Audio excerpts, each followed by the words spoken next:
Welcome to all of this is Prashant Jha. और बच्चों, आज हम वन शॉट सीरीज की शुरुआत करने वाले हैं अपने हिस्ट्री के इस चैप्टर से, the rise of nationalism in Europe. तो बच्चों, इस वन शॉट सीरीज में आपको क्या मिलने वाला है? इस वन शॉट सीरीज में आपको मिलेंगे यूनिफिकेशन ऑफ जर्मनी के जो भी इंपॉर्टेंट कॉन्सेप्ट्स होते हैं कि कैसे हुआ जर्मनी का यूनिफिकेशन, इटली का यूनिफिकेशन कैसे हुआ, ट्रीटी ऑफ वियना कैसे हुई, और ट्रीटी ऑफ वियना में कंजर्वेटिव्स का क्या रोल था, लिबरल नेशनलिज्म क्या था, रोमांटिसिज्म क्या था। तो इन सब के ऊपर में जिन टॉपिक्स को लेकर के आप सभी को डर लगता है, आप ये सोच नहीं पाते हैं कि एग्जाम में इस टॉपिक से रिलेटेड क्वेश्चंस आएंगे तो कैसे एड्रेस करेंगे, वो सब मैं आपको सिखाऊंगा इस वीडियो में। तो इस वन शॉट सीरीज को पूरा देखना, क्योंकि इस पूरे वीडियो में आपका ये पूरा लेक्चर, पूरा इस चैप्टर के एक एक चीजें मैं क्लैरिटी के साथ आपके सामने में प्रेजेंट करूंगा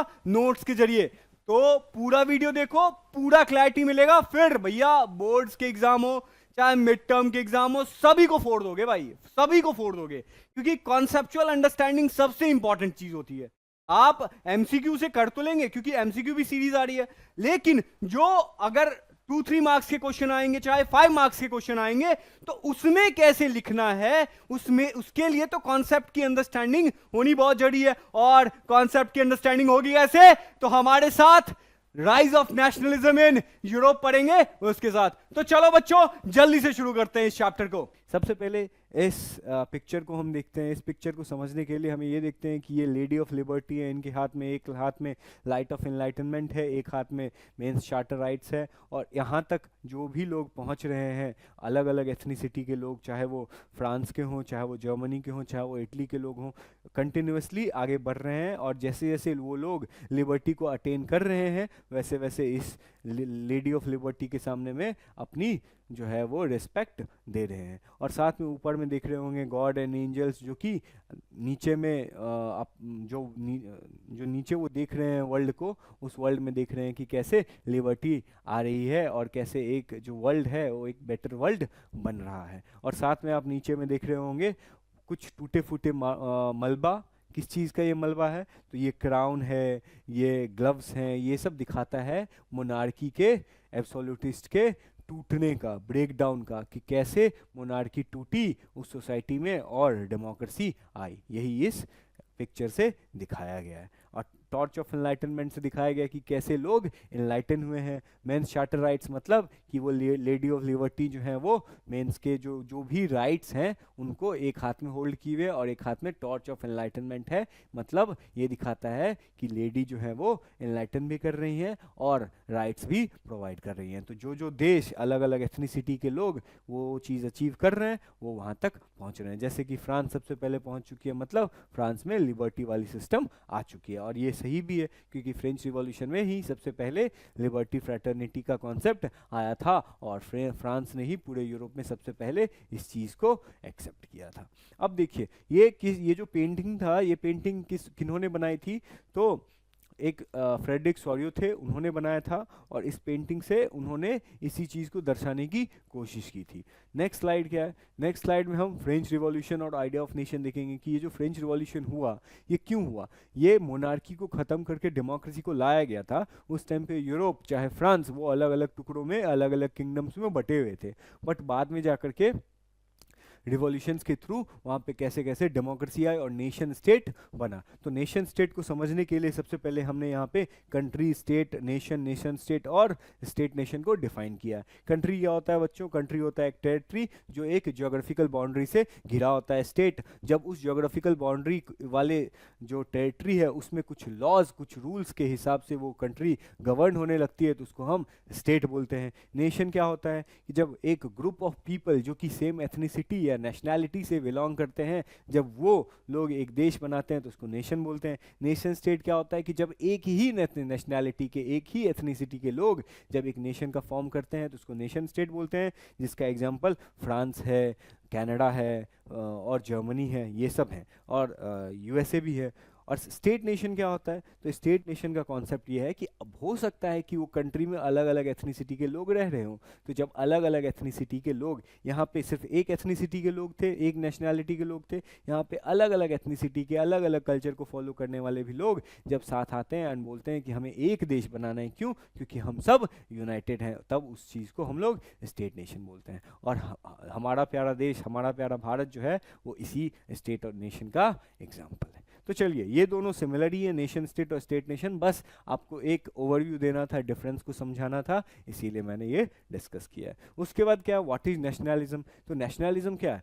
it is a political, social, cultural ideology. ये एक आइडियोलॉजी है जो कि दिखाता है कि कैसे हमारा इंटरेस्ट, हमारा कल्चर, कैसे हमारा जो नेशन बनाने का जो है, कैसे हम एक नेशन का फॉर्मेशन करें, कैसे हमारे अंदर नेशनल यूनिटी आए और हम सब एक साथ एक जगह कलेक्टिव बिलोंगिंग के साथ रहें, वही नेशनलिज्म दिखाती है। जैसे ये पिक्चर दिखाता है कि फ्रांस जब टेरिटोरियल स्टेट था, जब वहाँ मोनार्की थी, तब कैसा था फ्रांस। उसका जब फ्रेंच रिवॉल्यूशन आई तो वो फ्रांस एक नेशन स्टेट बना, जिसको गवर्न फ्रांस के लोगों की एक बॉडी, जो कि रिप्रेजेंटेटिव बॉडी थी, उन्होंने ही उनको गवर्न किया करते थे। तो फ्रांस तब जाकर के फ्रेंच रिवॉल्यूशन के बाद एक नेशन स्टेट बना, एक डेमोक्रेटिक नेशन स्टेट बना। उसके बाद ये जो कलेक्टिव आइडेंटिटी है, जो हम नेशनलिज्म में बात कर रहे थे कि कैसे नेशनलिज्म में एक कलेक्टिव आइडेंटिटी को शेयर किया जाता है, बताया जाता है कि हम सब एक हैं, तो वो कलेक्टिव आइडेंटिटी जनरेट कैसे होती है? तो वो होती है ये सब फैक्टर्स की वजह से, जैसे ला पात्रे, ला सित्रियोन, ले सित्रियोन, equal rights, French flag, national assembly, new hymns and song, ये सब क्या है? ये सब वैसे फैक्टर्स हैं जो हम में एकजुटता की भावना, यूनाइटेडनेस की भावना को जगाता है, नेशनल यूनिटी को दिखाता है, और इन्हीं सब वजह से हम लोग ये फील कर पाते हैं कि हम एक हैं। एक फादरलैंड का कॉन्सेप्ट, सिटीजन का कॉन्सेप्ट, इक्वल राइट्स, चाहे कोई राजा का बेटा हो, चाहे वो सेना का सैनिक, नॉर्मल सा सैनिक हो, चाहे कोई आम आदमी हो, उन सब, वो सब इक्वल हैं, कोई बड़ा और कोई छोटा नहीं है जब नेशन स्टेट होता है। नेक्स्ट स्टेटमेंट क्या, नेक्स्ट स्लाइड क्या है? तो ये जो रिवॉल्यूशन हुआ था फ्रांस में, उसका स्प्रेड कैसे हुआ? वो स्प्रेड कैसे हुआ फ्रांस के अंदर में, जो ये जो आइडिया जन्म ली थी नेशनलिज्म की, नेशन स्टेट की, वो फैली कैसे यूरोप में, बाकी देशों में वो फैली कैसे? तो वो इन दो मेथड से फैली। कैसे? एक फ्रेंच आर्मी, जहाँ जहाँ नेपोलियन की आर्मी, चाहे उससे पहले जहाँ जहाँ लोग टेरिटरी को ऑक्यूपाई करने के लिए फ्रेंच आर्मी जाती थी, तो वो अपने मैसेजेस को फैलाती थी अलग अलग टेरिटरी में भी। साथ में जैकोबियन क्लब क्या था? एक सीक्रेट सोसाइटी ऑर्गेनाइजेशन थी, जहाँ पे लोग जो भी उस सीक्रेट सोसाइटी में जुड़े हुए थे, वो मेंबर्स उन्हीं सब आइडियाज़ को जो है पूरे सोसाइटी में स्प्रेड करने की कोशिश करते हैं। ये टाइमलाइन समझ लेते हैं। टाइमलाइन 1789 में से पहले मोनार्की थी, फ्रेंच रिवॉल्यूशन हुआ, उसके बाद नेपोलियन एरा आया, फ्रेंच रिवॉल्यूशन के थ्रू डेमोक्रेसी आई, डेमोक्रेसी को जो है बाद में नेपोलियन ने टॉपल कर दिया, उसको ख़त्म कर दिया, और फिर मोनार्की आ गई। लेकिन ये नेपोलियन जो था वो जनता का राजा था। फिर नेपोलियन को हराने के लिए, क्योंकि ये जनता का राजा था, ये कंजर्वेटिव था नहीं, तो फिर इसको हराने के लिए नेपोलियन के जो भी दुश्मन थे, क्योंकि नेपोलियन कैप्चर कर रहा था, तो जो भी नेपोलियन के दुश्मन थे, इनको हराया लेप्लेजिग के बैटल में और वाटरलू की लड़ाई में, और फिर उनको नेपोलियन को हराने के बाद वियना कांग्रेस किया गया था, जिसमें नेपोलियन के जो भी दुश्मन देश थे वो सब आए, और वियना कांग्रेस में अलग अलग चीज़ें लाई गई जो कि हम लोग पढ़ेंगे। और साथ में उसके बाद बर्बन डायनेस्टी का रिस्टोरेशन, उसी डायनेस्टी जो मोनार्की पहले थी, उस मोनार्की को फ्रेंच रिवॉल्यूशन में हटा दिया गया था, पर वियना कांग्रेस में जो कंजर्वेटिव्स थे, बर्बन डायनेस्टी को वो वापस लेके आ गए थे। फिर जुलाई रिवॉल्यूशन आए, लोगों को वो राजा पसंद नहीं आया, फिर उनको खदेड़ करके वो भगा दिए, वही जुलाई रिवॉल्यूशन है। फिर सेकेंड रिपब्लिक का गठन हुआ फ्रांस में। ठीक है, तो इसी तरह से ये टाइमलाइन चलेगा। अब देखिए, ये जो नेपोलियन जब सत्ता में आई थी, तो उनको लगा था कि अगर हम जनता के लिए कोई काम नहीं करेंगे तो जनता फिर हमें भी उसी तरह से उखाड़ फेंकेगी जिस तरह से बर्बन डायनेस्टी को उखाड़ फेंका था। तो नेपोलियन ने एक सिविल कोड लेके आए थे, जिसको नेपोलियनिक सिविल कोड बोला जाता है, जिनमें उन्होंने बहुत सारे रिफॉर्म लिए। क्या क्या रिफॉर्म लिए उन्होंने? प्रिविलेजेस जो भी था बर्थ के हिसाब से, कि ये राजा का बेटा है इसीलिए ये प्रिविलेजेस इसको मिलेगा, कोई किसान का बेटा उसको नहीं मिलेगा, तो वो जो भी प्रिविलेजेस बर्थ बर्थ के हिसाब से, जन्म के हिसाब से मिलते थे, उन सारे प्रिविलेजेस को सिविल कोड के द्वारा नेपोलियन ने हटा दिया था। उसके बाद इक्वालिटी बिफोर लॉ, लॉ के सामने में कोई राजा है चाहे कोई आम आदमी है, सारे लोग इक्वल हैं। उसके बाद राइट टू प्रॉपर्टी, पहले प्रॉपर्टी का अधिकार नहीं होता था बच्चों।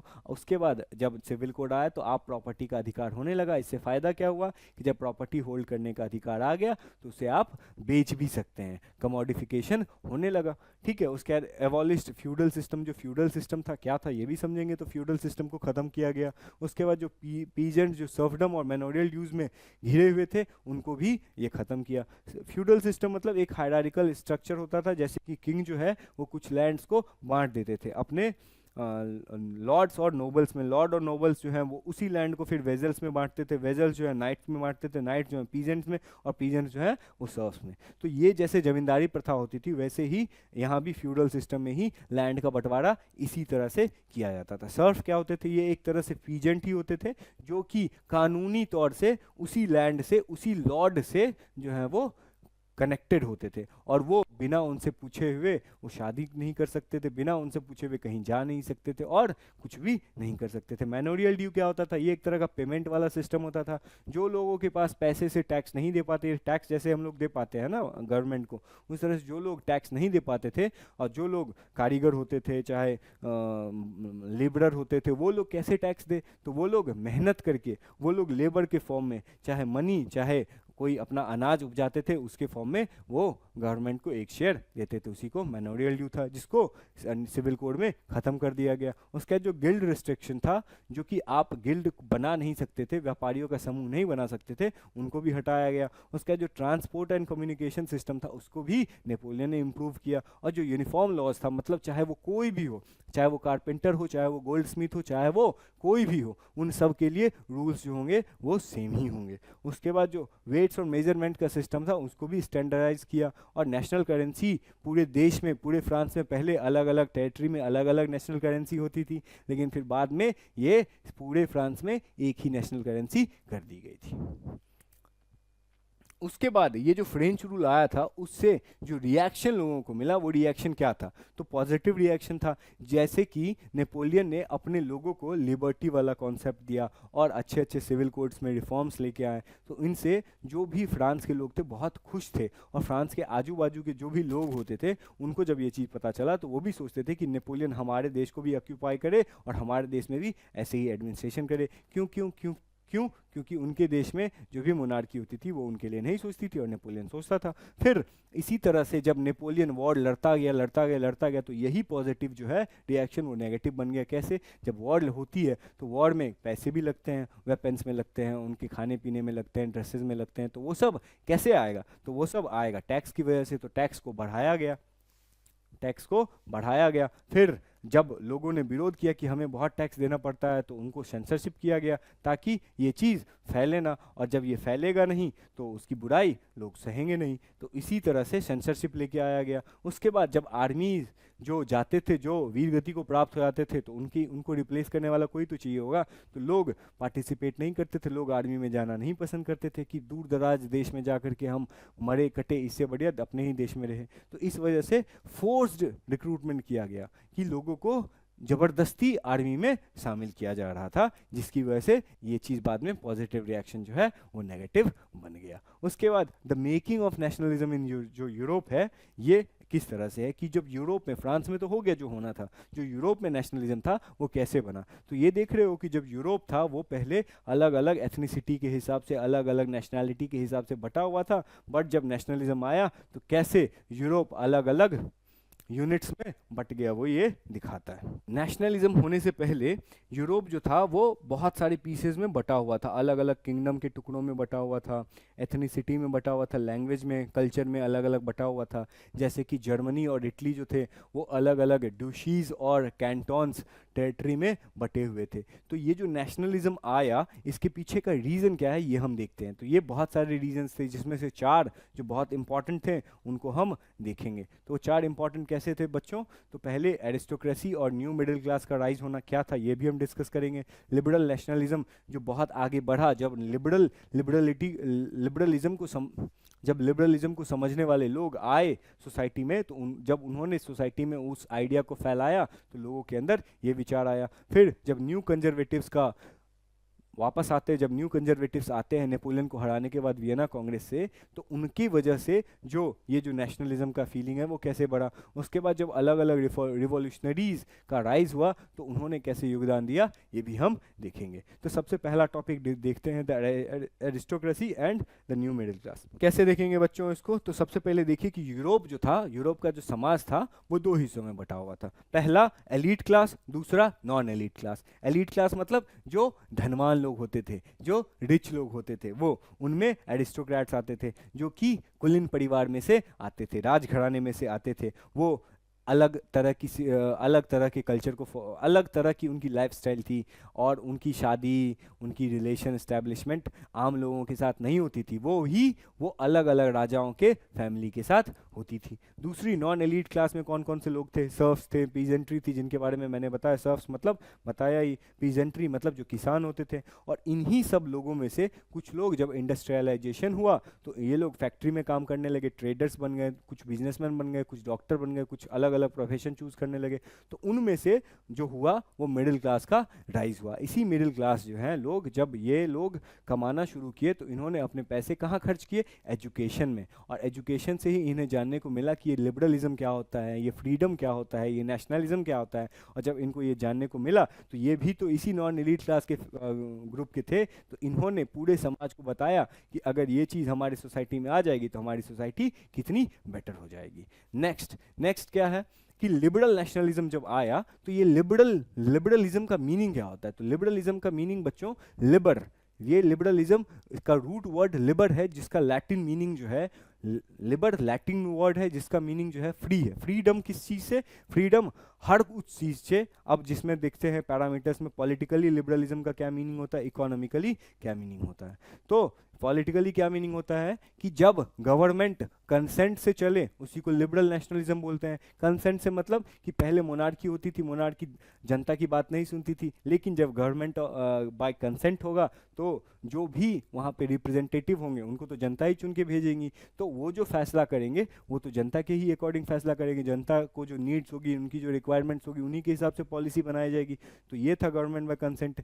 एंड ऑफ ऑटोक्रेसी मतलब जो क्लेरिकल प्रिविलेजेस थे, जो राजा महाराजा के जो प्रिविलेजेस थे, उन सबको खत्म कर दिया गया। रिप्रेजेंटेटिव गवर्नमेंट बना दिया गया। रिप्रेजेंटेटिव गवर्नमेंट जो पार्लियामेंट में बना दिया गया, मतलब कि लोग अब उसी समाज से लोगों के द्वारा चुन के आने जाने लगे। पहले ऐसा नहीं था, पहले एक राजा होता था, राजा का बेटा ही राजा बनता था। इक्वालिटी बिफोर लॉ, लॉ के सामने चाहे कोई भी, चाहे वो बहुत एलीट क्लास का ही क्यों ना हो, चाहे वो नॉन एलीट क्लास का ही कोई पीजेंट ही क्यों ना हो, सबके लिए वो लॉ इक्वल होगा। राइट टू वोट भी लाया गया कि वोटिंग का अधिकार, कि हम वोट डाल सकते हैं, हम जिन्हें चाहते हैं कि जो इंसान अच्छा है, जो हमारे लिए काम करेगा, हम उनको वोट दे करके पार्लियामेंट में पहुंचा सकते हैं ताकि वो हमारे लिए पॉलिसी बनाए। क्योंकि ये वोटिंग का जो राइट था ये लिमिटेड था, ये औरतों के लिए नहीं था और ये सिर्फ उन्हीं मर्दों के लिए था जिनके पास प्रॉपर्टी थी। इकोनॉमिकली क्या होता है लिबरल नेशनलिज्म का मीनिंग? तो इकोनॉमिकली जब हमें मार्केट में फ्रीडम मिले कि हम जो चाहें वो बेच सकते हैं,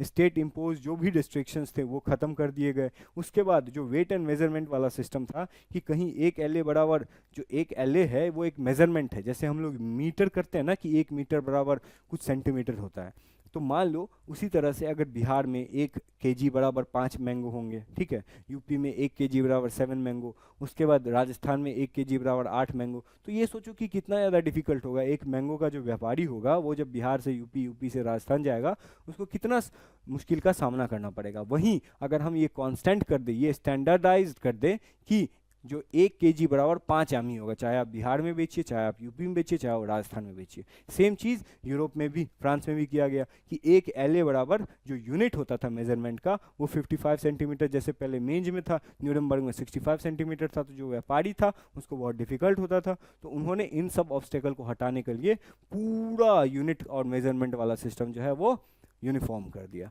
कि चाहे आप कहीं भी रहे, किसी भी टेरिटरी में, अगर फ्रांस के किसी भी टेरिटरी में या यूरोप के किसी भी टेरिटरी में है तो आपको एक ही सिस्टम फॉलो किया जाएगा। उसी में जोल्वरीन नाम का एक कस्टम यूनियन बनाया गया। कस्टम यूनियन में, इस कस्टम यूनियन में ऐसा किया गया कि मान लो कि ये है, ठीक है, और ये अलग अलग टुकड़ों में बटा हुआ है। पहले यहाँ पे अलग कस्टम यूनियन लिया जाता था, यहाँ पे अलग, यहाँ पे अलग, यहाँ पे अलग, यहाँ पे अलग, यहाँ पे अलग, तो जो भी व्यापारी होते थे उनको ट्रेड करने में बहुत समस्याएं होती थी। फिर जोल्वरीन मेथड से क्या हो गया कि सारे जगह सिर्फ एक ही तरह के कस्टम यूनियन को लेके आया गया, ठीक है। और इस कस्टम यूनियन की शुरुआत प्रुशिया के राजा के द्वारा की गई और बाद में अलग अलग कन्फेडरेशन जो है, अलग अलग स्टेट्स जो हैं इस जोल्वरीन में शामिल हुए। और इसके बाद जो नेशनल करेंसी थी, जो अलग अलग टेरिटरी के लिए अलग अलग पहले करेंसी थी, तो वही करेंसी जो पहले 30 थी, उस 30 से वो बाद में लास्ट में जाकर के 2 बच गई। तो सोचो कि ट्रेडिंग कितना आसान हो गया होगा। उसके बाद नेपोलियन के बारे में थोड़ा समझते हैं कि नेपोलियन स्टार्टिंग में एक आर्टिलरी ऑफिसर था, मतलब कि सेना में ही एक छोटा सा सेना था, फिर बाद में जाकर के वो ऑफिसर बना। फिर जब ऑफिसर बना तो वो बहुत सारी लड़ाइयाँ लड़ा, और जब लड़ाई में उसको बहुत ज़्यादा सक्सेसफुल मिला तो फिर वो लीडर के फॉर्म में आ गया। तो जब वो लीडर बन गया तो फिर लीडर के बाद उसने कू किया और फिर अपने आप को उसने जो है खुद को कोरोनेट किया और खुद को राजा बना दिया पूरे फ्रांस का। और फिर जब राजा बना तो उसने अलग अलग टेरिटरी को ऑक्यूपाई करने लगा। जब फ्रांस के अलग अलग टेरिटरी को ऑक्यूपाई करने लगा तो वो जीतने भी लगा, और फिर बहुत सारी जीत के बाद उसको हार का भी सामना करना पड़ा। हार का सामना कैसे करना पड़ा? लेप्जिग और वाटरलू की लड़ाइयाँ में। और वाटरलू की जो लड़ाई थी उसमें जो भी नेपोलियन के जो दुश्मन थे, जो भी अलग अलग दुश्मन देश थे, जो नहीं चाहते थे कि नेपोलियन तो जनता का राजा था, वो नहीं चाहते थे कि जनता को ऐसा राजा मिले। वो तो चाहते थे कि जैसे पहले फ्रेंच रिवॉल्यूशन से पहले जो कंट्री में पहले सिचुएशन थी, पूरे यूरोप में जो सिचुएशन थी मोनार्की का, वही सिचुएशन वो वापस से लाना चाहती थी। तो इसीलिए जब ये नेपोलियन को हरा दिए तो वियना कांग्रेस ऑफ वियना आता है। फिर कांग्रेस ऑफ वियना के द्वारा उसने कंजर्वेटिव्स का बाद में एस्टेब्लिशमेंट किया, और जो भी पहले की तरह सिस्टम था, जो फ्रेंच रिवॉल्यूशन से पहले का जो सिस्टम था, उसको वो वापस उसी तरह से थोड़े बहुत फेरबदल करके लाया गया। कंजर्वेटिज्म क्या होते हैं भाई? तो कंजर्वेटिज्म होते हैं वैसा फिलॉसफी जो पुराने ट्रेडिशंस को इम्पोर्टेंस दे, पुराने कस्टम्स को इम्पोर्टेंट दे। कस्टम मतलब रीति रिवाज, जो ग्रेजुअल डेवलपमेंट में बिलीव रखे कि एक ही बार में डेवलपमेंट ना हो, ग्रेजुअली डेवलपमेंट हो, क्विक चेंज ना हो। और इसी वजह से जो वहाँ के कंजर्वेटिव्स थे वो नेपोलियन को पसंद नहीं आते थे। फिर जब नेपोलियन ने जब सिविल कोड लेके आए तो इन कंजर्वेटिव्स ने सोचा कि अगर इस सिविल कोड जो नेपोलियन के द्वारा लाया गया उसको पूरा तरह से हटा ही देते तो फिर से लोग विरोध करेंगे। तो वहाँ के लोगों ने उसी सिविल कोड का यूज़, उसी एडमिनिस्ट्रेशन का यूज़ अपने फ़ायदे के लिए किया। खुद के जो गवर्नमेंट है उसको स्ट्रॉन्ग करने में उन लोगों ने यूज़ किया। और फिर वियना कांग्रेस हुआ। और ये जो कंजर्वेटिव्स का नेगेटिव एस्पेक्ट्स था वो तो जग जाहिर था। क्या था नेगेटिव एस्पेक्ट्स? कि वो क्रिटिसिज्म झेल नहीं पाते थे, उनको कोई भी अगर क्वेश्चन करता था तो उन पे वो सेंसरशिप, एक जो नॉर्मल डिक्टेटर होता है उसकी तरह वो सेंसरशिप लगा देते थे और बंदिशें बहुत से बहुत डालते थे, जिससे लोग फ्रस्ट्रेट भी हुए थे। और फिर उदय होता है कुछ रिवॉल्यूशनरीज का, जिसमें जेसेपी मजीनी भी शामिल हैं। जेसेपी मजीनी कौन थे? तो जेसेपी मजीनी पहले एक सीक्रेट सोसाइटी के मेंबर थे, बट फिर बाद में जाकर के उन्होंने खुद से ही 2 सीक्रेट सोसाइटी बनाया, यंग इटली और young Europe. Young Italy Italy के लिए था, यंग यूरोप यूरोप के लिए था। और इनका जो इंटेंशन था वो नेशन स्टेट बनाना था। जैसे इटली पहले अलग अलग फ्रैगमेंट में टूटा हुआ था, 7 अलग अलग टुकड़ों में टूटा हुआ था, तो इनका ड्रीम था कि इटली कैसे एक स्टेट बन जाए। और इनका जो कहना था कि नेशन स्टेट वाला जो कॉन्सेप्ट, इन्होंने बोला था कि ये जो नेशन स्टेट वाला कॉन्सेप्ट है, ऐसा नहीं है कि ये सिर्फ ह्यूमन के द्वारा लाया गया, भगवान भी चाहते हैं कि नेशन स्टेट जैसी चीज़ एग्जिस्ट करे। तो देख रहे हो कि ये जो 7 अलग अलग टुकड़ों में इटली था, फिर ये कैसे एक टुकड़े में एक इटली के फॉर्म में आ गया। तो यही ड्रीम था, जो कि ये इनका ड्रीम इनके जीते जीते सक्सेसफुल नहीं हो पाया था। बाद में गैरीबाल्डी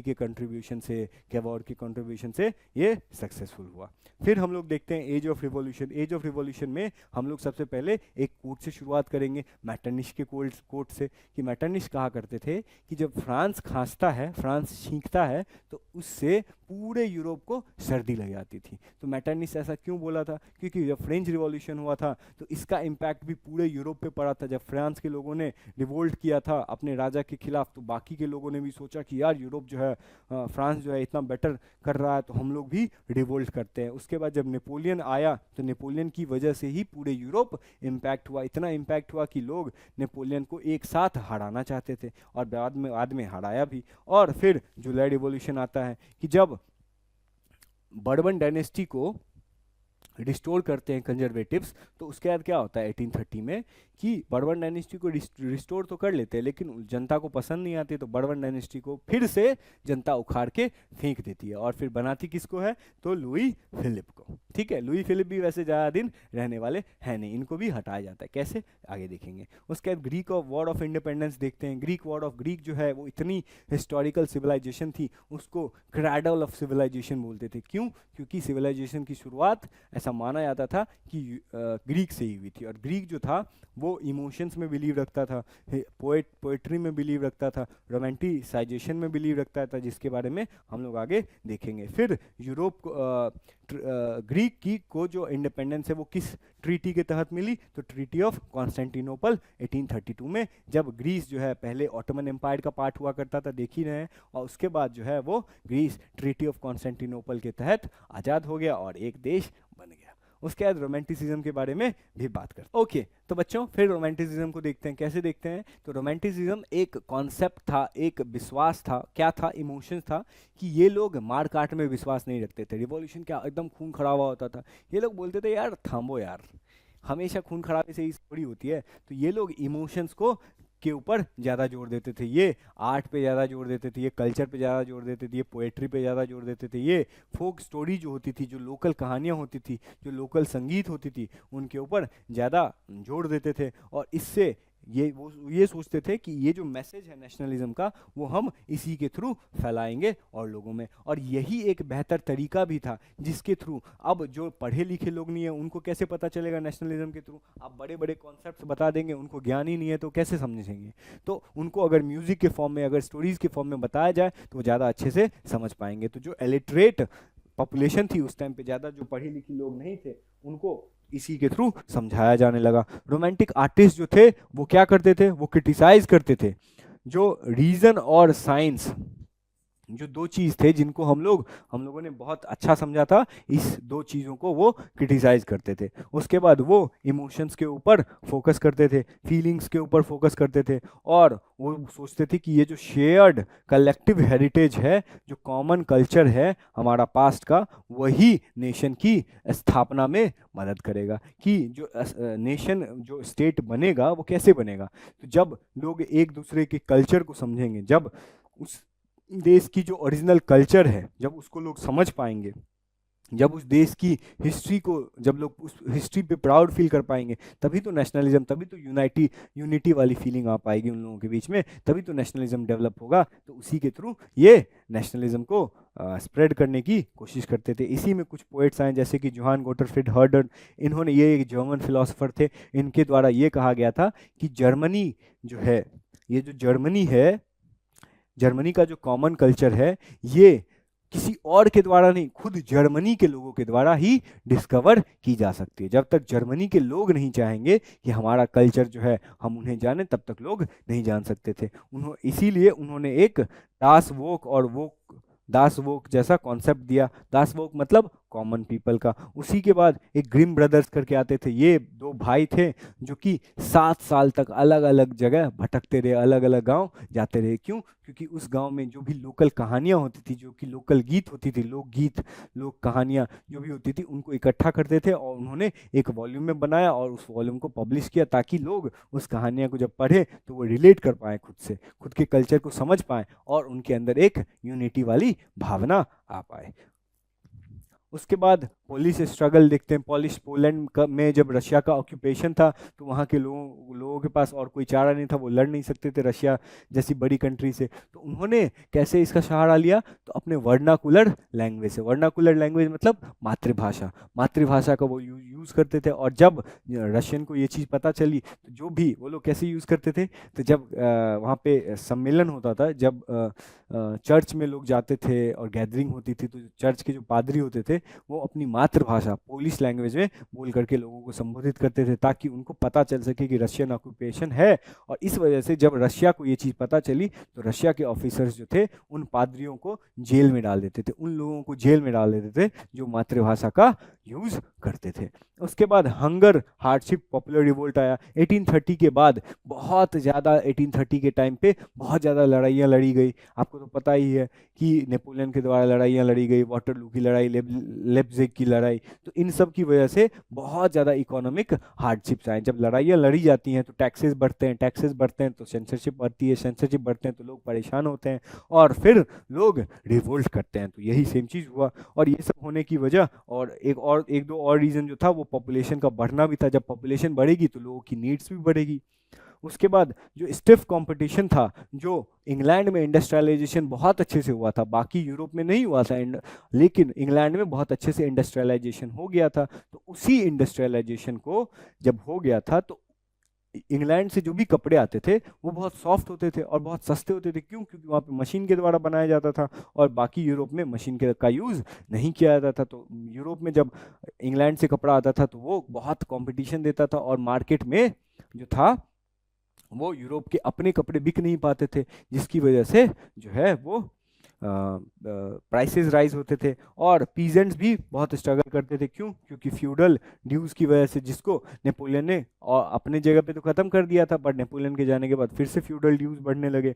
फूड प्राइसेस के प्राइसेस हैं उनका जो दाम है वो भी बढ़ने लगा। और उसके बाद ये कम था जो फिर हार्वेस्ट भी, खेती भी खराब हो गया मानसून की वजह से। इसके वजह से भी लोगों ने बहुत ज़्यादा आक्रोश दिखाया और रिवोल्ट किया। और इसी के कारण बस जो लुई फिलिप को राजा बनाया था, उन्होंने जुलाई रिवॉल्यूशन में बर्बन डायनेस्टी को हटा करके, तो इसी लुई फिलिप जो है इन्हीं सब रिवोल्ट को देख करके ये खुद से ही भाग जाते हैं। और एक सिलेशियन रिवर्स अपराइजिंग होता है जिसमें जो कॉन्ट्रैक्टर थे, जो लोन देते थे कि आप कपड़े बनाइए, तो जो लोन देते थे ना, तो वो बहुत लोन देते थे। तो लोग जब मतलब उस लोन को चुका नहीं पाते थे तो वो धमकाते थे, डराते थे, जिसकी वजह से वहाँ के जो भी बुनकर थे उन्होंने प्रोटेस्ट किया और इसकी वजह से उनको भागना भी पड़ा वहाँ के कॉन्ट्रैक्टर को। तो जब कॉन्ट्रैक्टर एक गांव से जब दूसरे गांव गया तो दूसरे गांव वालों ने भी उन्हें एक्सेप्ट नहीं किया। क्यों? क्योंकि उनको लगा कि ये उस गांव के दुश्मन है तो ये हमारे भी दुश्मन है। और इस वजह से बाद में मिलिट्री इंटरवेंशन हुआ और बहुत सारे बुनकरों की जान भी गई। फिर देखते हैं कि रिवॉल्यूशन ऑफ लिबरल्स कैसे हुआ, कि जो लिबरल्स के द्वारा, जो फ्रांस के लोगों ने जो रिपब्लिक एस्टैब्लिश किया था 1848 में, तो जो पूरा यूरोप है वो डिमांड करने लगा लिबरल आइडियाज़। ये लिबरल आइडियाज़ क्या होता है? तो उनका डिमांड था कि हमें एक कॉन्स्टिट्यूशन मिले, हमें एक संविधान मिले, जिस संविधान के हिसाब से, संविधान क्या होता है? एक सेट ऑफ रूल्स, उस सेट ऑफ रूल्स के हिसाब से पूरा देश चलना चाहिए, चाहे वो राजा हो, चाहे कोई एक आम आदमी ही क्यों ना हो। प्रेस का फ्रीडम होना चाहिए, जो मीडिया है उसका फ्रीडम होना चाहिए। एसोसिएशन, हमें एक ग्रुप बनाने की आज़ादी होनी चाहिए ताकि हम एक पॉलिटिकल पार्टी बना पाएँ और अपने लोगों को चुन करके सांसद, पार्लियामेंट भेज सके। उसके बाद पार्लियामेंट जैसी सिस्टम भी बनाई गई। उसके बाद गवर्नमेंट बाय कंसेंट क्या होता है ये मैंने आपको बताया ही। साथ में वोटिंग राइट्स भी वो लोग डिमांड करने लगे। लेकिन जब वोटिंग राइट्स वो लोग डिमांड करते थे ना, जो लोग भी वोटिंग राइट्स डिमांड किए थे, वो उनकी डिमांड बहुत लिमिटेड थी। क्यों? क्योंकि वो सिर्फ उन्हीं मर्दों को दी जाती थी वोटिंग राइट्स जिनके पास प्रॉपर्टी होती थी। जो प्रॉपर्टी होल्ड नहीं कर पाते थे वो मेल्स को वोटिंग राइट नहीं मिलती थी और औरतों को तो वोटिंग राइट ऑलरेडी नहीं ही मिली थी। जिसकी वजह से क्या होता है कि जब 831 इलेक्टेड रिप्रेजेंटेटिव यही सारे लिबरल डिमांड्स को ले जा करके एक फ्रैंकफर्ट पार्लियामेंट होता है जहाँ पे सब लोग इकट्ठा होते हैं, वहाँ पे डिमांड करते हैं कि हमें यही सारी डिमांड्स को माननी है। तो ये लोग क्या है, इनको तो औरतों की सपोर्ट नहीं मिला था। क्यों नहीं मिला था? क्योंकि औरतों के रिस्पेक्ट की बात नहीं कर रहे थे, ये सिर्फ मिडिल क्लास थी की बात करते थे, पीजेंट्स की भी बात नहीं करते थे। तो इनका जो मास सपोर्ट था वो बहुत छोटा था, जिसकी वजह से जब ये एक कॉन्स्टिट्यूशन बना करके राजा जी के पास गए कि राजा जी इसे आप एक्सेप्ट कीजिए। क्यों? क्योंकि सेम चीज़ इंग्लैंड में भी किया था पार्लियामेंट ने, कि राजा जी को बोला था ग्लोरियस रिवॉल्यूशन में कि आप एक्सेप्ट कीजिए, नहीं तो आपको उखाड़ के फेंकेंगे। राजा बोला तुम हमें उखाड़ के फेंकोगे? सीधा ये कॉन्स्टिट्यूशन उठाया और फुटबॉल बना दिया उसको, और फिर मिलिट्री के दम पे इस पूरे पार्लियामेंट को उस राजा ने, जर्मनी के राजा ने, प्रोशिया के राजा ने खत्म कर दिया। और ये जो पार्लियामेंट है, अगर आप इस नोट्स को खोल के देखेंगे तो आप इस फ्रैंकफर्ट पार्लियामेंट में देख पाएंगे कि जो नीचे में बैठे लोग हैं वो रिप्रेजेंटेटिव्स हैं, इलेक्टेड रिप्रेजेंटेटिव्स हैं, और जो ऊपर में एक एलिगरी है वो जर्मेनिया है, जर्मन की एलिगरी। एलिगरी क्या होता है ये भी हम समझेंगे। और ऊपर में जो लॉबी में हैं, जो देख रहे होंगे, ये सब औरतें हैं जिनको सिर्फ ऑब्जर्वर स्टेटस मिला था। तो अब समझते हैं कि वो क्या स्टेप्स लिया गया था कंजर्वेटिव्स के द्वारा, क्योंकि कंजर्वेटिव्स का तो बहुत विरोध हुआ था। तो कंजर्वेटिव्स के द्वारा ऐसा क्या स्टेप्स लिया गया था ताकि आने वाले टाइम पे विद्रोह ना हो? तो उन्होंने सर्फडम और बॉन्डेड लेबर जैसी चीज़ों को एबॉलिश कर दिया गया। और उसके बाद हैब्सबर्ग रूलर जो थे, जिनके अंडर में हंगरी एम्पायर था, तो हंगरी के लोगों ने भी डिमांड किया था कि हमें भी नेशन स्टेट जैसा चाहिए। तो नेशन स्टेट जैसा कॉन्सेप्ट तो उन्हें हैब्सबर्ग एम्पायर के द्वारा नहीं मिला, लेकिन उन्हें जो मिला वो ये मिला कि आपको ऑटोनॉमी दे दी जाती है, कि आप कुछ सब्जेक्ट्स पे आप खुद से ही अपने लोगों से राय मशवरा करके अपने लिए रूल बना सकते थे। ठीक है। उसके बाद जर्मनी और इटली के मेकिंग के बारे में बात करते हैं कि यूनिफिकेशन ऑफ जर्मनी हुआ। तो जब राजा जी ने, जर्मनी के प्रुशिया के राजा जी ने संविधान को लात मार दिया था, तो फिर उन्होंने सोचा कि यार जनता के लिए कुछ ना कुछ तो सोचना पड़ेगा। तो उन्होंने सोचा एक काम करते हैं। उनका डिमांड कॉन्स्टिट्यूशन के अलावा क्या था कि हमें यूनिफाई करो, हमें एक नेशन बना के दो। तो बोलता है ठीक है, बुलाते हैं अपने सीएम को। कौन रहते हैं सीएम उनके? Auto von Bismarck. Auto von Bismarck क्या करते हैं, उन्होंने 7 साल में 3 लड़ाई लड़ी। ऑस्ट्रिया से लड़ी, उसके बाद अलग अलग ऑस्ट्रिया से, डेनमार्क से, फ्रांस से लड़ी, और उन्होंने पूरे जर्मनी को पूरा यूनिफाई कर दिया। पहले जर्मनी के अलग अलग टुकड़े थे, प्रुशिया एक किंगडम था, अलग अलग किंगडम था, हैब्सबर्ग एम्पायर में, ऑटोमन एम्पायर में, उन सबको यूनिफाई किया और एक जर्मनी देश उन्होंने बनाया। और उस देश के जो काइजर विलियम थे उसको उन्होंने पूरे जर्मनी का एम्परर घोषित कर दिया। उसके बाद इटली का यूनिफिकेशन आता है कि इटली का जब यूनिफिकेशन हुआ तो उसमें बहुत सारे लोगों का इंपॉर्टेंट रोल है। जैसे जेसेपी मजीनी के बारे में हम लोग ऑलरेडी डिस्कस कर चुके थे कि उन्होंने सीगेट सोसाइटी के द्वारा कोशिश किया था कि इटली का यूनिफिकेशन हो, बट वो फेल हुए। फिर बाद में जाकर के जब इटली का जो यहाँ है देख रहे हो, ये पिंक वाला जो पोर्शन है, इसी दो पूरा इटली में सिर्फ इसी पिंक वाले पोर्शन में ही इटली के राजा राज करते थे। तो उन्होंने चीफ मिनिस्टर कैवॉर के मदद से इस इटली के, ये जो यहाँ पे जो राजा राज करता था इटली का ही, उस इटली के राजा ने अपने चीफ मिनिस्टर कैवॉर को बुला करके बाकी जगह पे उन्होंने ढावा बोला, मतलब उन्होंने उस पर अटैक किया और बोला कि हम इस अटैक करके इस सब सारे टेरिटरी को ऑक्यूपाई करेंगे और इटली को यूनाइट करेंगे। और वो सफल भी हुए, जिसमें जेसेपे गैरिबाल्डी का भी एक बहुत बड़ा रोल है। वो भी एक सैनिक ही थे, इतने इंपॉर्टेंट सैनिक थे कि उनके ऊपर जब पिक्चर बनाई गई तो ये गैरिबाल्डी हैं, ये अपने राजा जी को एक बूट पहना रहे हैं, उस बूट पे इटली का नाम है। इससे ये दिखाया जाता है कि लो राजा, हम आपके लिए जो है इटली को यूनिफाई करके ले आए। और फिर विक्टर इमैनुअल को पूरे इटली का किंग बना दिया गया।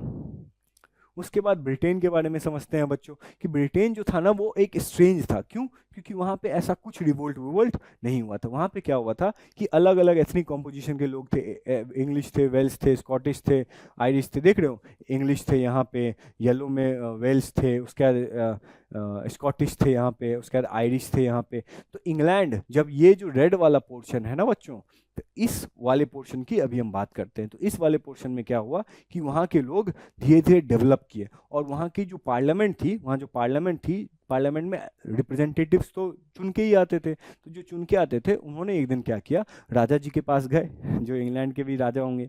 तो इंग्लैंड के राजा के पास गए एंड बोले कि देखो ऐसा है कि तुम हटो यहाँ से, अगर तुम नहीं हटे तो फिर हम तुमको धक्के मार के यहाँ से बाहर निकाल देंगे। तो फिर राजा को डर हो गया कि चलो हटने से तो अच्छा है कि इनकी डिमांड मान ली जाए। तो उनका डिमांड क्या था? उनका डिमांड था कि तुम राजा तो रहोगे बस नाम मात्र के लिए, और तुमको जो भी पार्लियामेंट बोलेगी वो तुम्हें करना होगा। क्यों पार्लियामेंट? मतलब पार्लियामेंट में तो वही लोग रहते थे ना जो जनता के द्वारा चुने गए लोग थे, तो उनके हिसाब से ही तुम्हें अब चलना होगा। तो राजा ने एक्सेप्ट कर लिया। इसी रिवॉल्यूशन को ग्लोरियस रिवॉल्यूशन बोलते हैं। क्यों? क्योंकि ये पूरा रिवॉल्यूशन ब्लडलेस रिवॉल्यूशन था, जिसमें कॉन्स्टिट्यूशनल मोनार्की का स्थापना किया गया। कॉन्स्टिट्यूशनल मोनार्की मतलब मोनार्की जो है वो संविधान के हिसाब से चलेगी। और जब ये चीज़ हो गया तो फिर इंग्लैंड जो है वो स्कॉटलैंड के पास गया।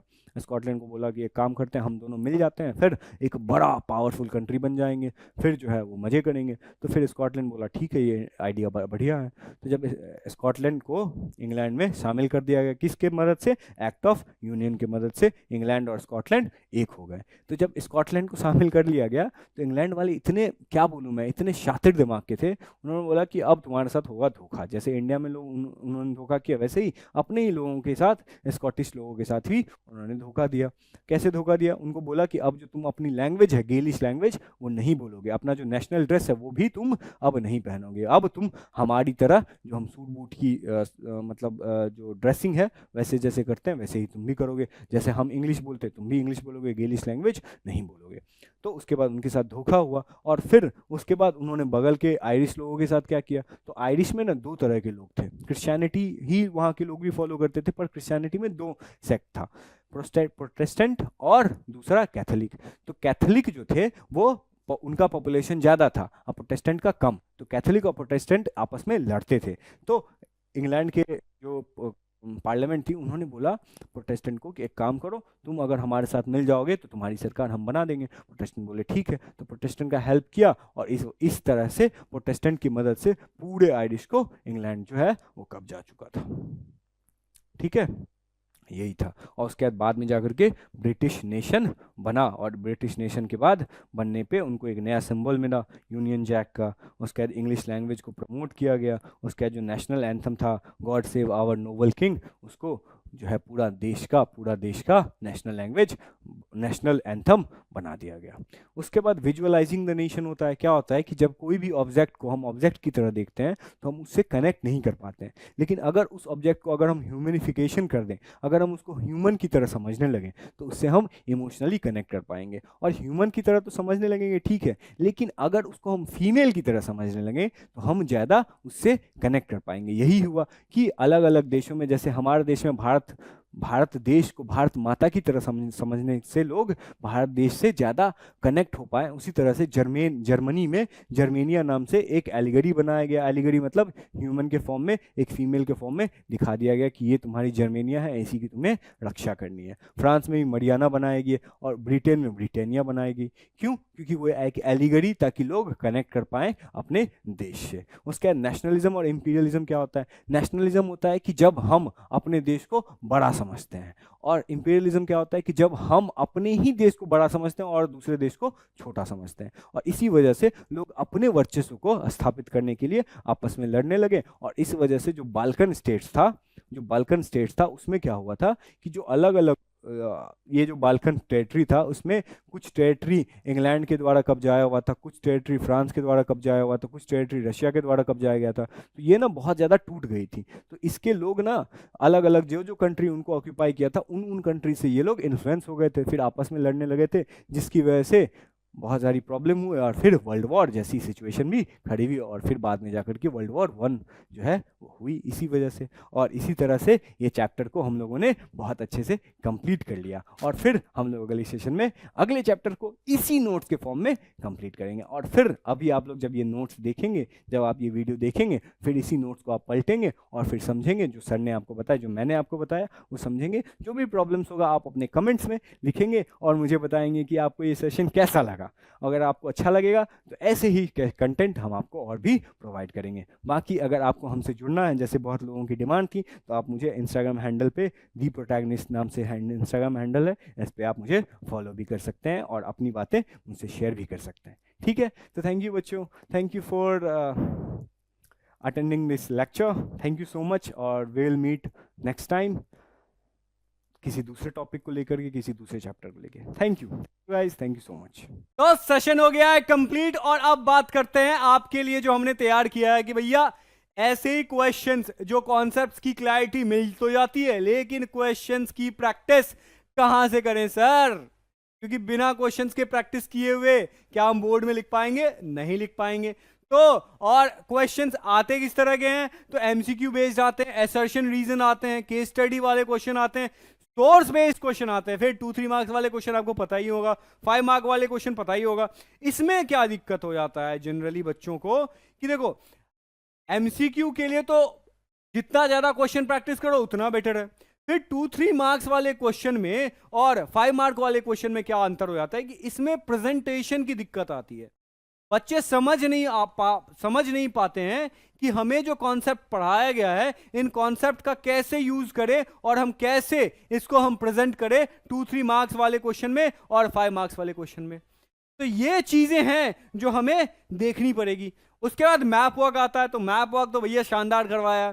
Statement based question, diagram based question, जितने तरह के क्वेश्चन है वो सारे तरह के क्वेश्चन हम लोगों ने करवाया हुआ है। और ट्रिक्स भी दिया है कि एमसीक्यू के क्वेश्चन, जैसे मैंने अभी दिया भी था कि एमसीक्यू के क्वेश्चंस हो उसमें आप किस तरह के, कोई भी ऑप्शन अगर गलत होगा तो क्यों गलत होगा, इसके भी रीजन मैंने बताए हैं। और कोई आंसर अगर सही होता है कोई ऑप्शन, तो वो सही क्यों होगा ये भी मैंने बताया है। फिर प्रेजेंटेशन भी बताया है। सब्जेक्टिव क्वेश्चन जो आपका 75% जो वेटेज होता है वो सब्जेक्टिव क्वेश्चन का होता है, तो उसमें प्रेजेंटेशन बहुत इंपॉर्टेंट हो जाता है। तो इस तरह से आप देख ही सकते हो, मैथ्स का क्वेश्चन बैंक है, सोशल साइंस का क्वेश्चन बैंक है, सोशल साइंस का क्वेश्चन है, देख लो स्मार्ट सा चेहरा ये भी है। उसके बाद फिर आप 3-in-1 क्वेश्चन बैंक चाहे आप सेपरेटली भी खरीद सकते हैं या आप चाहें तो तीनों एक साथ भी खरीद सकते हैं, और ये इंग्लिश और हिंदी मीडियम दोनों में अवेलेबल हैं। तो देर किस बात की है बच्चों, क्वेश्चन बैंक खरीदो और अपने एग्जाम को बेटर बनाओ, क्योंकि अभी अगर प्रैक्टिस नहीं करोगे तो बोर्ड्स में अच्छे मार्क्स आपके आएंगे ही नहीं, क्योंकि प्रैक्टिस नहीं रहेगा तो आप बोर्ड्स में लिख ही नहीं पाओगे, इसीलिए इंपॉर्टेंट है। ओके बच्चों।